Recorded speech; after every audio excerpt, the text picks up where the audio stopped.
Hughes and I am a senior in high school, but the road to actually be a senior has not always been easy. I have always been faced with conflicts and obstacles to get over, and let's just say the school system has not made it easy for me.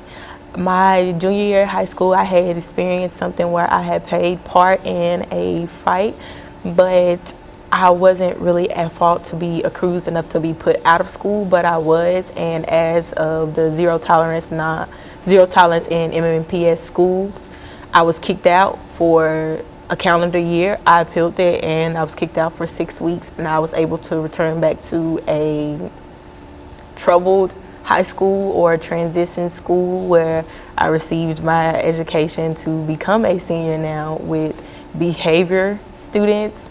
And I just didn't like the way that I was placed. Like, it wasn't right. It was like they moved me from being a IB honor student to taking standard classes. Do you find Ms. Fatuga, her story familiar in terms of these transitional schools and transitional kind of situation? And say something in reference to that. It's very familiar. There are a lot of students who have infractions, and instead of them being dealt with in the classroom or even in the office, they're pushed out of schools, pushed into from expulsions, suspensions to alternative schools.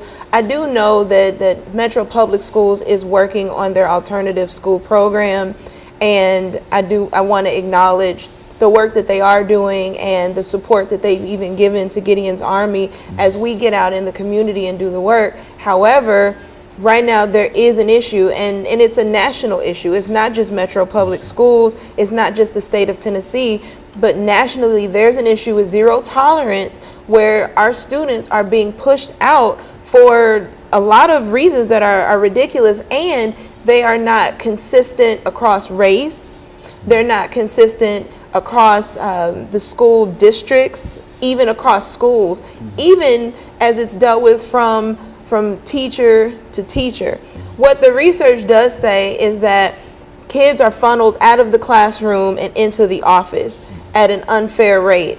And once they get to the office, it's pretty consistent how they're suspended and expelled. However, we know that this definitely affects Black children, especially Black males, more than any other demographic. And that's when you control for behavior, for socioeconomic status. So it doesn't necessarily matter what they've done or what their economic status is. It's still very racially biased, and it's not necessarily white teachers doing this to Black children. It's just an issue where our boys are being funneled out of the school. In this case, Mashirka was caught up in that same system, which is unfortunate. Like she said, she was an IB student. I was involved at that time. I looked through the accounts that other students had written where they said she did not do it, or she tried to stop the fight, that it had nothing to do with her, and still they wanted to suspend her for a calendar year, and she would have been suspended for a calendar year had we not appealed it.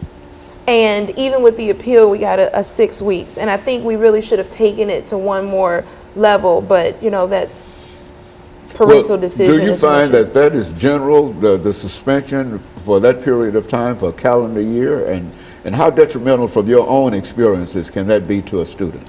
Suspending a student for any amount of time, expulsions, it's proven to be ineffective. Research says it is the most ineffective form of discipline in schools, and yet it's the most widely used. And we've known that since, I think, one of the first studies was done by the Children's Defense Fund in 1975. So we've known this for a long time, but you know, resistance to change from the